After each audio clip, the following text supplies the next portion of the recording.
The morning sun poured through the glass walls of the Harrington corporate tower, turning every polished metal edge and marble surface into a sheet of blinding gold.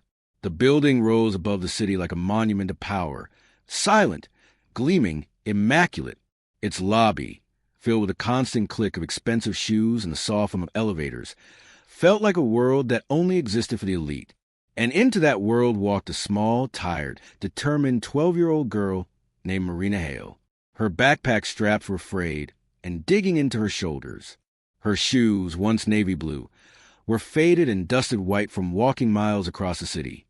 Her breath trembled, not from running, but from the weight of what she held pressed tightly to her chest, a simple brown envelope that felt heavier than anything she had ever carried. For 3 days, it had remained hidden in her backpack. 3 days of wondering whether what she found was important, whether it belonged to someone who needed it, or whether the world would even care if she returned it. She wasn't sure of anything, except that keeping it didn't feel right. So she came here, to the address she found after waiting in line for 20 minutes to use her school's slow computer. As she stepped into the lobby, dozens of suited workers paused mid-stride to look at her. Marina felt their confusion, their brief judgments, but she kept her eyes forward. She repeated her grandmother's words silently in her mind. Do the right thing, even if no one sees.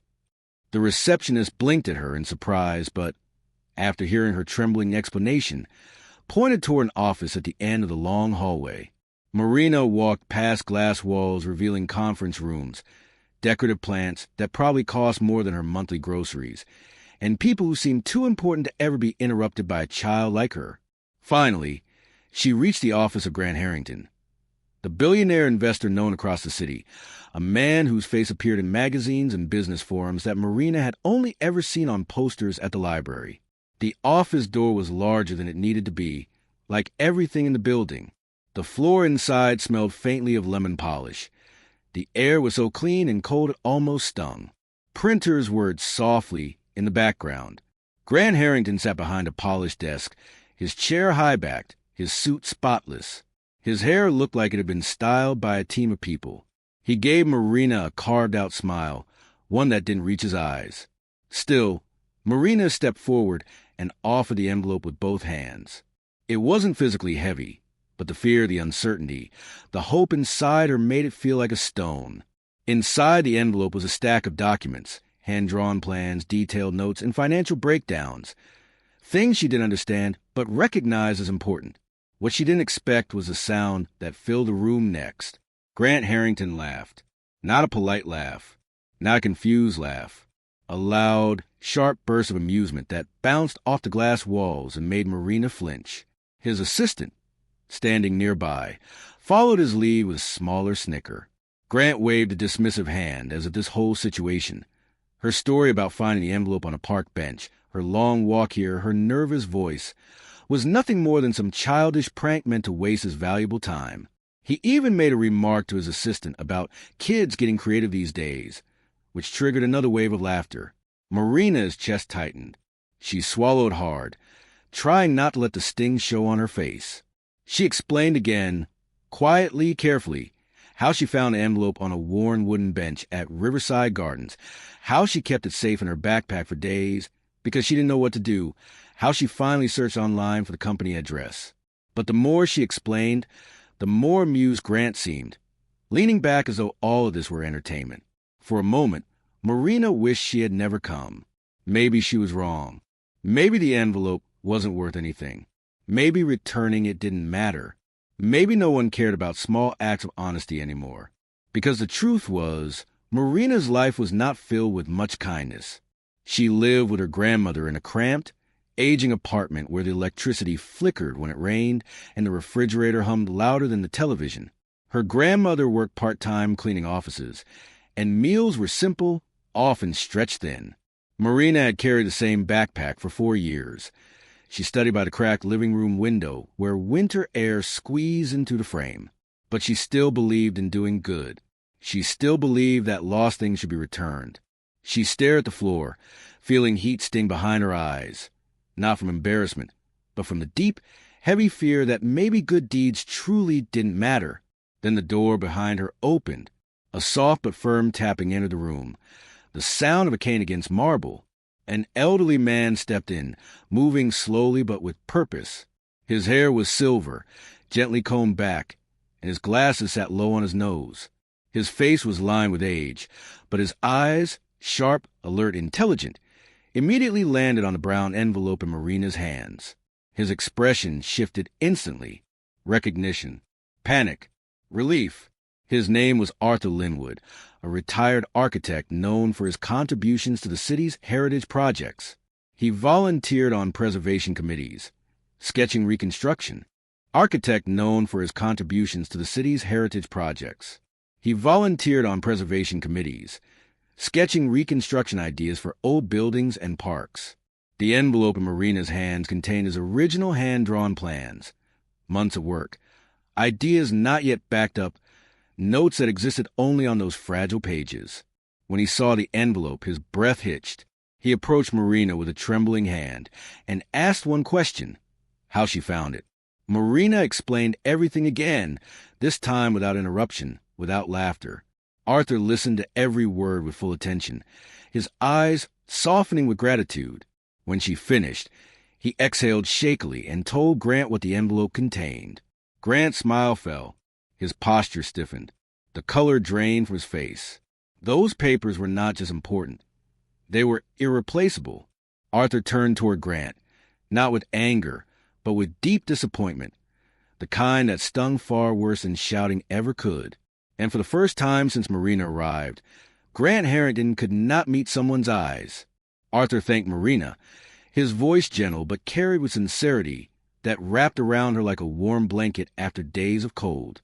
He asked her about her school, about her grandmother, about the long walk she took to get here.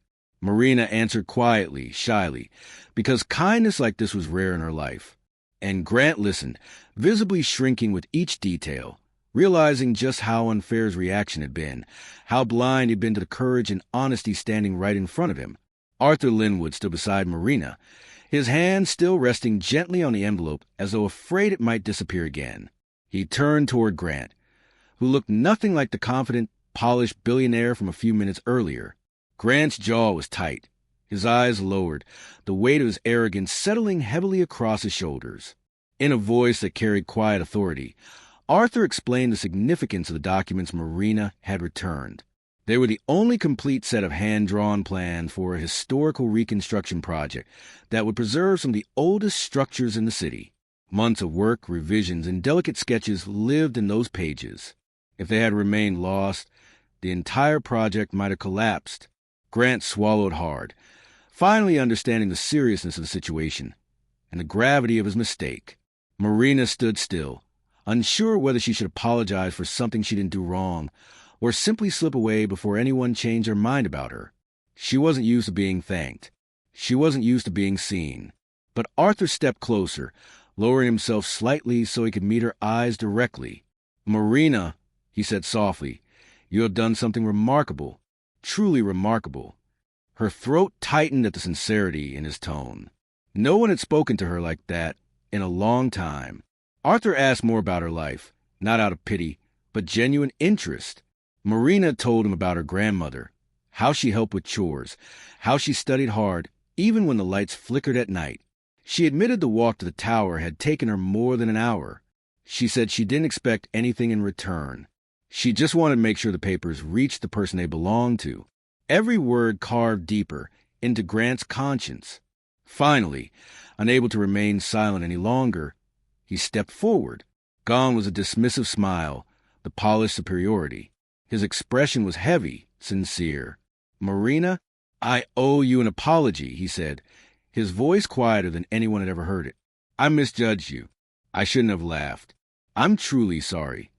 She nodded politely, because she didn't know what else to do, though she wasn't sure whether someone like Grant had ever apologized to someone like her before. But Arthur wasn't finished. He straightened, leaning lightly on his cane. "Young lady, honesty like yours deserves more than words. I can't let your kindness go unnoticed. If you ever wish to study architecture or design, I would be honored to mentor you. And if you and your grandmother ever need support for your education, I will personally ensure you receive it." Marina blinked, unsure she heard him correctly. She had never imagined her small act would lead to something so life-changing. Grant wanted to make amends in a way that mattered, offered additional help, resources, opportunities, anything that could support her future. But he did so humbly, without the showmanship that usually accompanied philanthropy. For once, he wasn't acting like the billionaire everyone feared or admired. He was simply a man trying to correct a wrong. And then something shifted in the room. The air, once cold and stiff, seemed to warm. The walls felt less imposing. The office, once filled with laughter at Marina's expense, now felt like a place where something human had finally cracked through corporate perfection. With dozens of employees watching through glass, Grant Harrington did the unthinkable. He walked Marina out of his office personally. People stopped mid-sentence. Some exchanged stunned glances. Others simply stared as the billionaire escorted a small girl with frayed backpack straps through the immaculate hallway. Grant didn't seem to care. He didn't rush, didn't try to hide. He walked beside her all the way to the lobby, saying goodbye with sincerity no one there had ever witnessed. Marina stepped outside into the warm sunlight. The golden reflection on the tower's glass no longer blinded her. Instead, it felt like the world had softened somehow. She took a deep breath, lifting her face toward the gentle warmth. Her feet were still sore. Her backpack was still old. Her life hadn't magically changed. But something inside her felt lighter, like pride, like hope, like the beginning of something she couldn't quite name. She had done the right thing. She had listened to the voice inside her grandmother, always called the voice of good. And that single act of honesty had not only returned something priceless, it had set off a chain of kindness she never expected. As she walked home under the daylight, unaware of how far her actions would ripple, a small smile tugged at her lips. Sometimes kindness didn't need to be loud. Sometimes it didn't need to be rewarded. Sometimes it simply needed to be done. And sometimes, just sometimes, it changed more than one life.